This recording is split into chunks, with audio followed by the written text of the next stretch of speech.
George, great to see you, man. Always a pleasure. So good seeing you guys. I'm sorry, I'm all bundled up, but I left there. But it's freezing outside, like 25 It was like 12 degrees. degrees upstate, man. Oh, man. So that's why, Yeah. So first of all, let's talk about obviously the most important news is you fully recovered from cancer. You've been battling it for a while. I know. I've been kind of following it, and we spoke, a couple of years ago, which you were still going through it. But talk to me about that. I mean, how did you beat it, and what did it take for you to actually overcome that?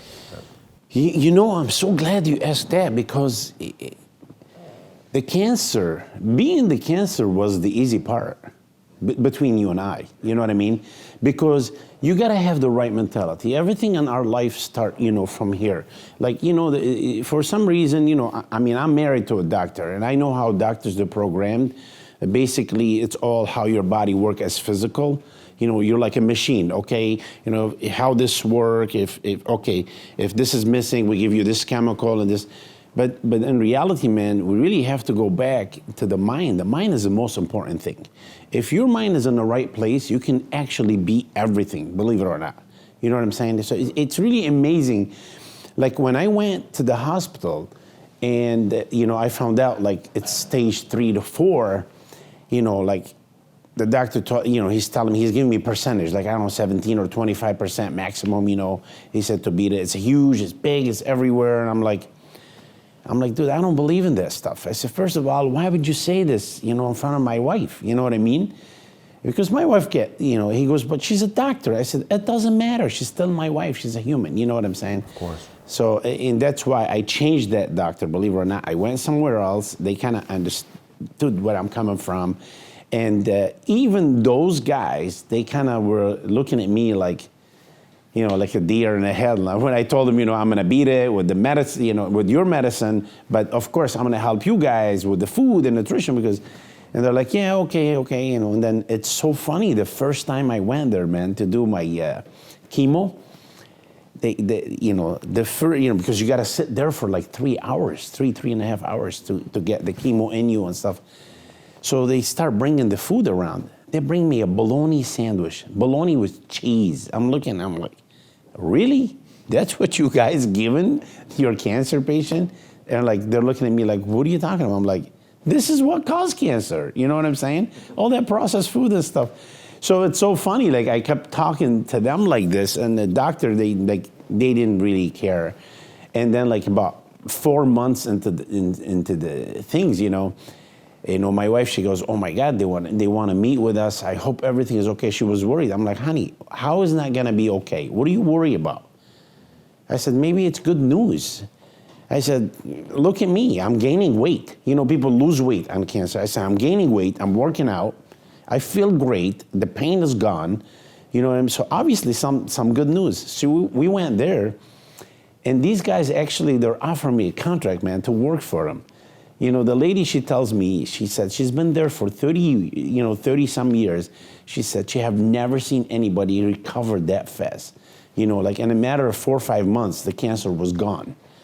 Now, fast forward, what happened, even though the cancer is gone, they suggested that we should go inside and remove it.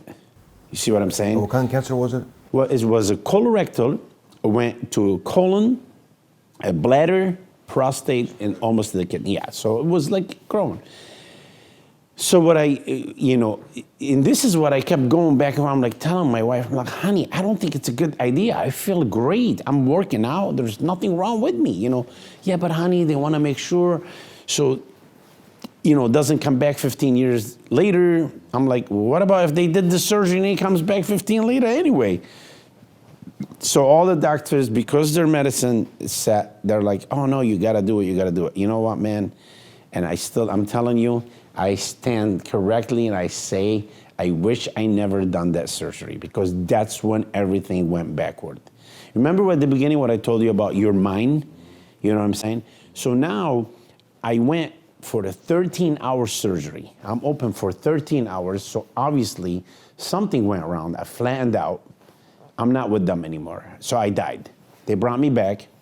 Wow. I woke up and I'm like, man, it's supposed to be like something quick. What the hell's going on? But I woke up, I'm still intubated. And I'm like, I'm like handcuffed to the bed. I'm looking at my wife. I'm like, I can't talk, what's going on, And, she goes, honey, just relax. And then, make the story short, man, it just, that's when the pain started, Because, every time they touch you, so now I got all kind of problems. And that's when you guys called me, and I was into 2 years, well over 2 years after this.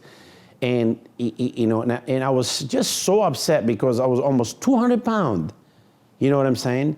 Before I did the surgery, and I ended up in the hospital in bed, 140 pounds with fever stuff. I'm like, what are we waiting for? Are you guys trying to kill me? But the problem is, like I said, we talked about the mind. So now what they did when I start having all kind of pains and stuff. So of course, the big savior is the opioid. So they start you on Vicodins and Dilaudid and Percocet and this. So now I don't have my mind anymore, man, to control, and to heal. You see what I'm saying? So, the reason why I'm talking about it in depth, because I really want people to understand, man. I want them to understand something. You know what I mean? It's not like the way it used to be before. I'll give you an example, okay? And I'm not talking about the guys in the white coat, not the doctors. The doctors, they really care, man, because my wife is a doctor, and I know how it is. My best friends are all doctors, So, we break bread with them. So I know that they want the best for me. It's not them, it's the pharmaceutical company. So what they do, a lot of people don't know that. What they do, they take a medicine, right? And a lot of people, they said, man, that could be dangerous, that medicine. That could be dangerous for human use. You know what they do? Instead of saying, okay, well, we don't want it to be dangerous for the human use, man, let's scrap it. No. You know what they do? They say, okay, how much is gonna make us money, and how much the lawsuits and stuff they're gonna come against us, are we gonna be ahead? If we're ahead, who cares if it's killing people? So tell me these people care about you or me. They don't care about nobody. They care about one thing, monetarily, and how much we can make money. They don't really care. I mean, look at the opioids. And it's been proven, dude. We're talking every little county, they're having about, 50 to 100,000 deaths from opioid.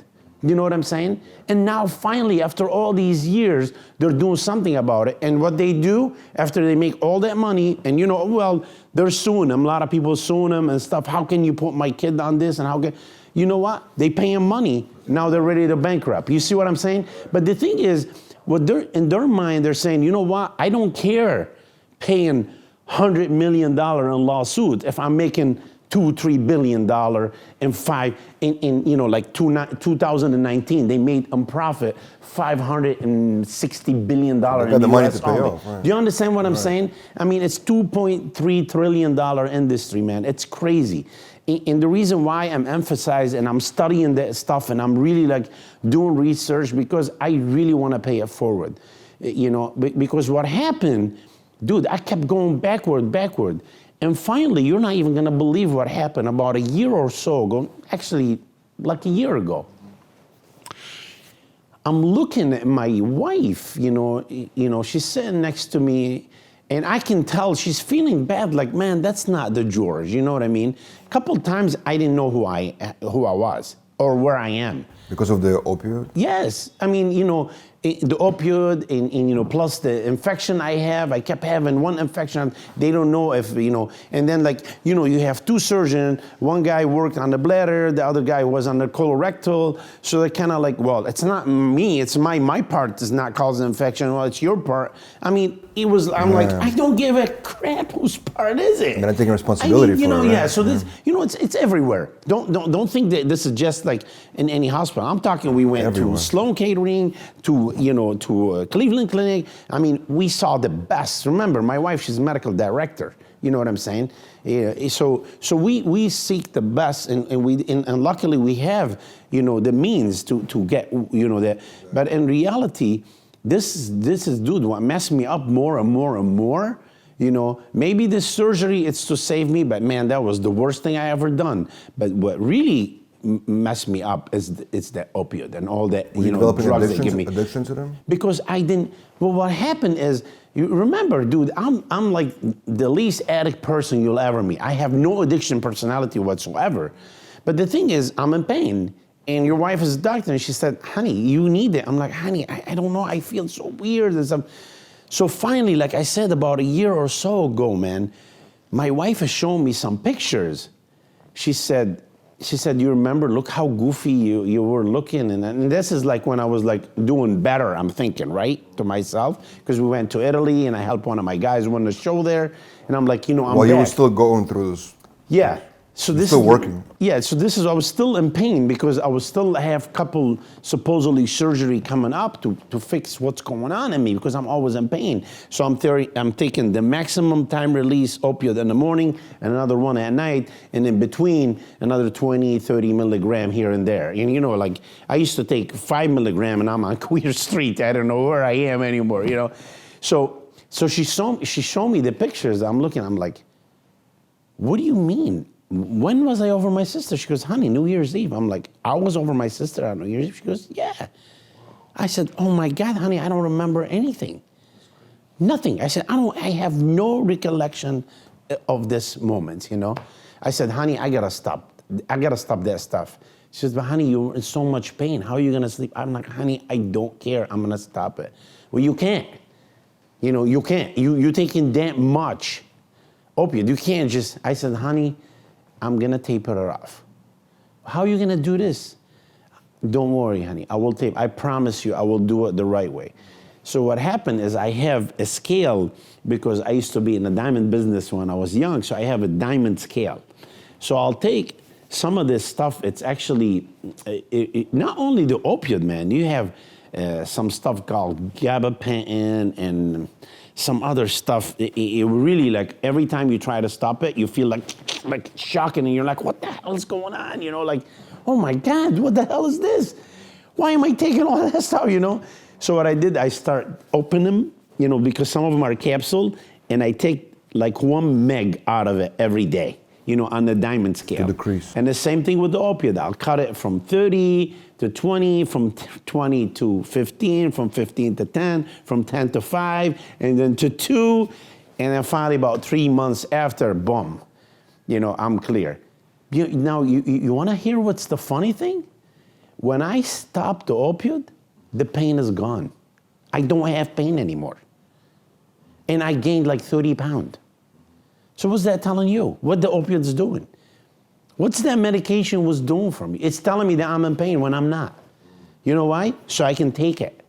So I can feel. So this is part of the addiction. Luckily, I have that strong mind. So I feel so sorry, man, for those people that don't have that mentality and don't have. You're talking to a guy who never, smoked a regular cigarette in his life. I never tried any drugs in my life. And this has kind of took a toll on me. And now it's been over a year or so, I haven't taken Tylenol. I haven't had fever, I haven't had nothing. So you got over the pain and almost like almost an addiction as well. Yes. It's so funny. I hate people develop addictions to opioid just from getting a surgery, kind of like you did. Dude, this is crazy. This really was the craziest thing. And like, I really like, I want to tell everybody, man, if your mother, your father, your sister, your brother, your son, your daughter, if they are on if they did any type of surgery, tell them, listen, take some Tylenol, take some Advil, some Aleve, stay away from that stuff. You might be in pain a day or two, but you know what? It's well worth it. You know what I'm saying? Don't start on that stuff because it's deadly, man. It's not even funny, you guys. It's really, really bad.